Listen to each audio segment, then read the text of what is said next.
guys, and welcome back to the Tutorial Millennial channel. In this video, I'll be showing you how you can edit your Reels cover photo when you've already posted it. So for instance, you posted a Reel on Instagram and you just want to edit the cover photo.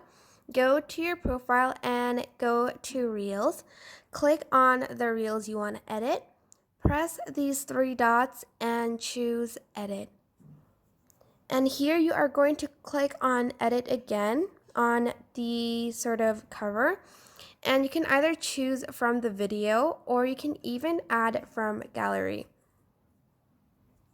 And I'm just going to wait for that to load. And I'm just going to choose this one and then I am going to press done.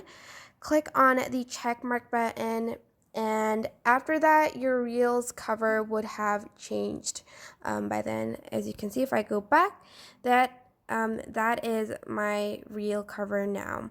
But that is basically it. I hope this tutorial was helpful. Don't forget to like, comment, share, and also subscribe to this channel if you haven't done that already.